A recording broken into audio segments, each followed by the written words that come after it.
Hi guys, how are you? This is Lois. Welcome back to my channel. Now guys, come on in, come here. I want to touch on a very sensitive subject, but I have to address this. So invite your friends, especially those ones who are interested with immigrating to the US, or they're in the US, or you have relatives and friends and loved ones in the US. This video is for you. So my name is Lois. I am a regulated Canadian immigration consultant. I'm based in Canada, and I actually deal with Canadian immigration, not the US immigration. And I know just the other day I was doing a video telling you to apply for the US DV lottery, because I'm the kind of person who wants you to immigrate to whatever country that you go to. I would really want you to go the right way, the legit way. That way, you know, you can have peace of mind. But anyway, that's not why we are here. I am here to talk about the US undocumented immigrants or illegal immigrants. And there's a reason I'm talking about this, because I do get a lot of consultations from people in the US, or you know, people who are just curious, is there a way out for us people who are in the US undocumented or illegal? And before I even get there, I want to tell you, how do people get there? Okay, because it's very easy to find yourself as an illegal or undocumented. So have you subscribed? Please do subscribe, like, and share this video. Okay guys, how do people find themselves undocumented?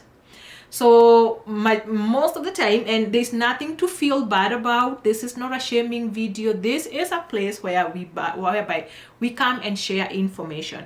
And I just have to give you a disclaimer, this is not legal advice, so please do not take this as legal advice. You need my legal advice, please go on the website and book a consultation with me, and I'll walk you through, I'll answer questions, I'll tell you what your options are. Okay, so this is just for education purposes only, but I feel that it's really necessary that we tackle it. You know, not just people from Africa. You know, there's this misconception, especially when you're African, you think that you're the only people who get undocumented or illegal in the US. Baby. A lot of people from all over the world find themselves in that situation, so don't feel bad about it. If you're in that situation, at least now, let's see whether there are options for you, or we can help another person and prevent them from getting into a stuck situation like you are, because a lot of people are right now stuck in the US, and they have been stuck in the US for ages, not just the other day, and they will be stuck tomorrow and next week if we don't help them. So maybe we are trying to save those ones who would most likely become undocumented. So an opportunity arises, you know, that's how most of the people find themselves there. You know, they go to the US either on a conference or to visit family or something, on a TRV, and they overstay their visas. Okay, others, they entered through disguised identities. Yes, and I'm not going to explain how that happens, but I know there are people who enter the US through disguised identities, and others maybe even went there as students, and you know, they let their statuses expire for various reasons. Okay, so we are not here to judge them, but that is how people find themselves. So you are in the US, and all of a sudden you fall out of status. And when you fall out of status and you're not ready to go home, then what happens? You become stuck.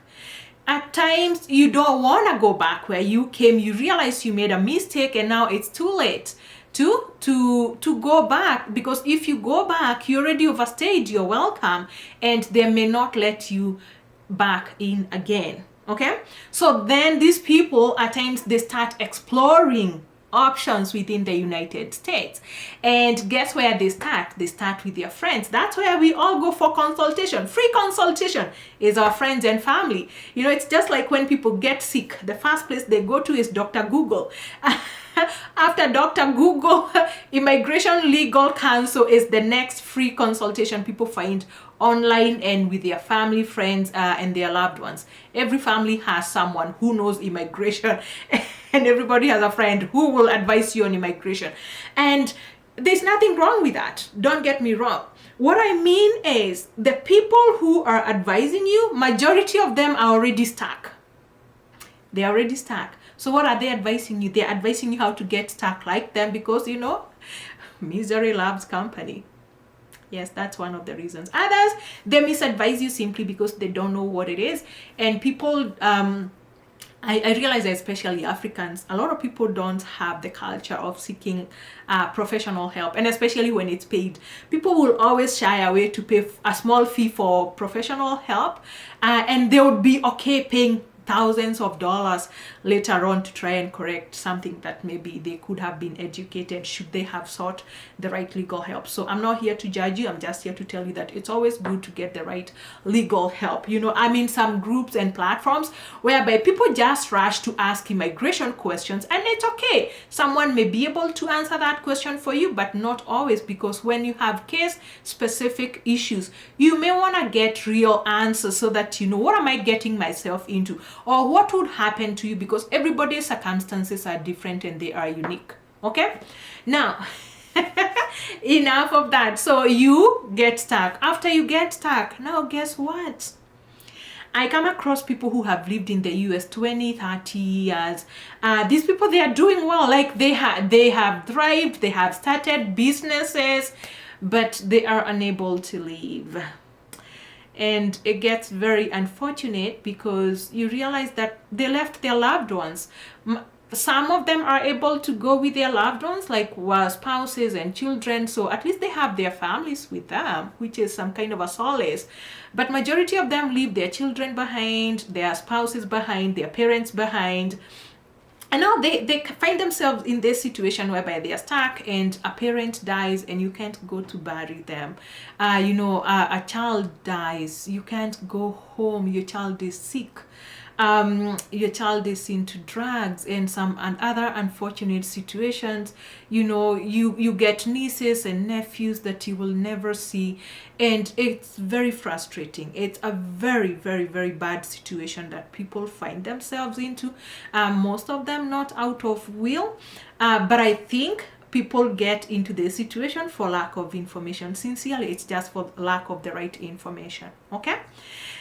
Now, one thing I have realized personally, and I've never applied for a US visa. I do go to the US, but I've never applied for a US visa. But from my experience, and especially I'm going to give the Kenyan perspective, this is what I know. Do you know getting into the US is very easy? Very, very easy. Okay, and at times it depends on whether it's your lucky day, because you just go and present your documents on some kind of a window there. A visa officer looks at you and like, oh yeah, you know what, yeah, come in, go to the US or go home. So those people who know how to get their documents together, show a good purpose and financial requirements and good ties, majority of them get US visas easily. It's very easy compared to getting a Canadian visa. My friend, getting a US visa is a walk in the park. Okay, Canada is very strict even on visitor visas. Okay, and now once you get into the US, now this is the other trap, because there's a very big population of people from all over the world. So you find like there's a big population of Kenyans, there are big population of Nigerians and everybody. So you find that there are people within your community. So I will say this, it's what it is, but people do get jobs under the table a lot, quickly, like this. Like I know I've had people who arrive in the US today and they are working on Monday. Okay? They are already employed. And I am telling you, the US system is designed like that. It's not by accident. It is designed to trap people. Yes, this is my own opinion. You can crucify me all you want, but I believe it's designed like that to take advantage of undocumented workers, people who get stuck there, and that is how the country enjoys cheap labor. Okay, why am I saying that? How come you can get into a country today and you have a job tomorrow? You don't, however they get the documents, they still get the documents. These undocumented workers, guess what? They pay taxes. How do they pay taxes if they are not allowed by the government to be there? right? Even people who overstay their visas, they are still getting their work permits renewed. I don't know, they're still able to work and sustain themselves. So then you realize because of that income that you get and the ability to work under the table, then that's how people get comfortable, and within no time they don't want to go home, and within no time, oh, their visa lapses and now they cannot go anywhere. Okay? In Canada, getting a visitor visa is hard. Oh my God, it's hard on its own. Okay, and then once you come to Canada, you realize that, oh good Lord, this place is so hard. You cannot live here if you're not able to work. The system doesn't work like that. Like here, you will not access healthcare. You will access nothing if you don't have the right papers. Okay, and that's why we don't have that issue of undocumented or illegal workers. I'm not saying there are not people who are hiding under the system, and especially people under removal, but that's a totally different ballgame. I'm talking about people who just come here willingly because they know they will still thrive. Okay, and that's what the US offers. While that sounds good, and a lot of people, especially people who are coming from poverty or some issues or developing nations, they may feel like that is a good thing to have. It's still not the best thing to do, because as I said, you will get stuck, and the system is designed to keep you stuck. Please, how do we mitigate this? I want to help you. How do you prevent falling into this trap? Because it's so hard to get out of it unless you pack your bags and go back home. And guess what? The moment you pack your bags and go back home, US is not going to touch you again. And not just US. There's always going to be some other forms when you're applying to come to Canada or to Australia or some other countries, and they say, have you ever overstayed your visa? Or have you ever been ordered removed?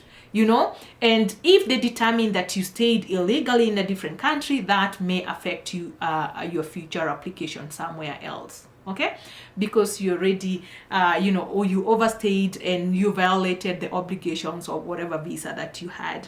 Okay.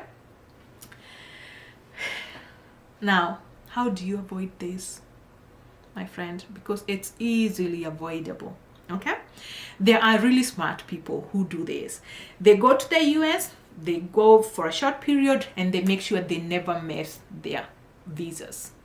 So they go, they stay there for a few months, and then they go back home, whether they are working or not, whether they are working under the table. Yes, they go, they work, then they take their proceeds home, and then after a few months, they go back. But they do not mess. What does that do for them?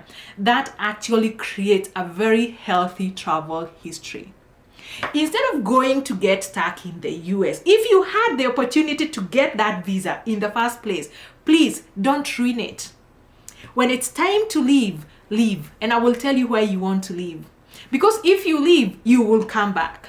They will allow you to come back. Because you already showed them that you respected the law and you left. You actually adhered to your obligations of a temporary resident visa and you went back. So they'll be happy to welcome you back again. But do you know the best thing that does?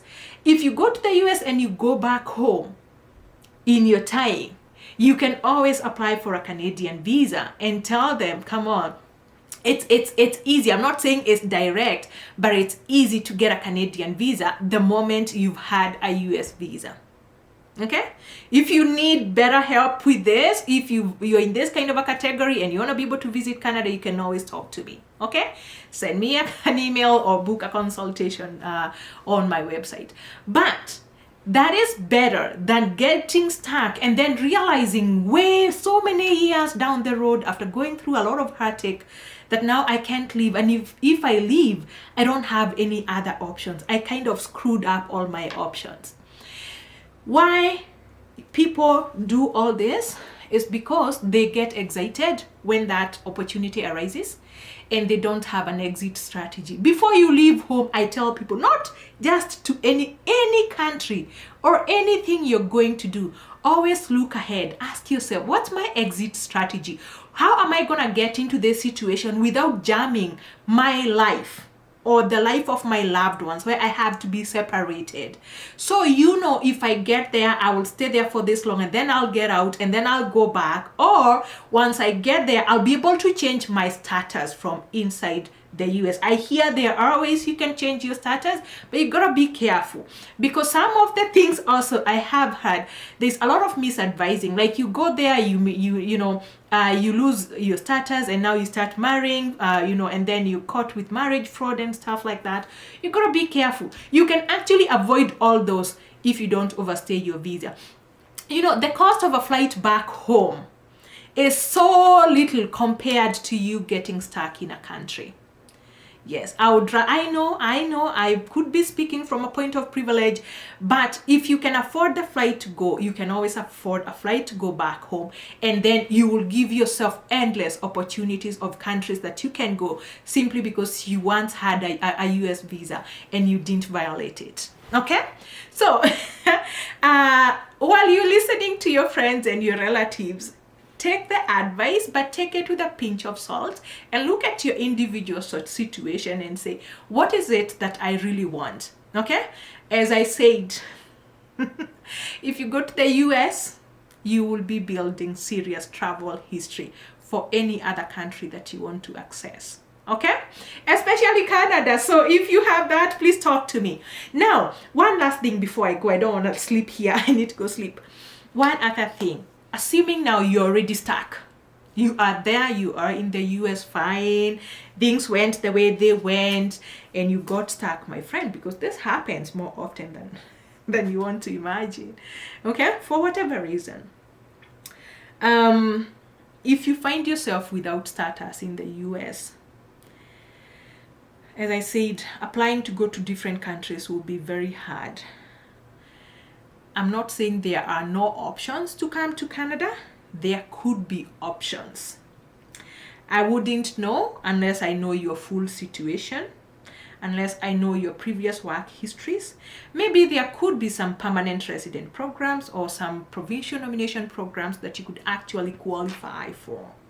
Because as long as you've overstayed there, you won't come here as a student or as a visitor. No, you will not be accepted. You've already overstayed. But that doesn't, preclude you from all other immigration programs. You can actually, some people, and I've helped a few people, you can actually come here through provincial nomination programs or even the federal skilled worker programs. Okay, so if you're in that kind of a situation, unfortunately, I don't know, I wouldn't be able to answer right away. But if you book that consultation, we can always look at your option. It's always good if you follow the Canadian immigration programs and see whether there's any that resonates with you. You can always head on to our website, and if you need that kind of help, I hope to see you at a booked consultation. Anyway, guys, I hope I can prevent or I can save someone, and especially Kenyans, because this happens, oh my God, so many times. And it's good, it's exciting, you're going to the US, but then what? What after going to the US? Know what it is that you're getting yourself into. Don't just go there and jam yourself and forever and then get frustrated. You may wanna, ask a few people who are frustrated there. People tell me stories, and at times I feel like I wanna cry. When someone tells me they've been there, their dad died, their loved ones died, or they are sick, and they cannot help them. They just send money. So what? It's hard. It's really hard when you cannot be able to access people. You want to be able to go back home and see the people that you love, or even have them join you. Okay. For those ones who are already in this kind of a mix, I'm really sorry about that. But it's also good to explore whether there could be other options outside the US if you really want to leave the US. Okay? Guys, thank you so much for joining me. Please like, share, and subscribe. And I hope to see you on my next video. Bye now.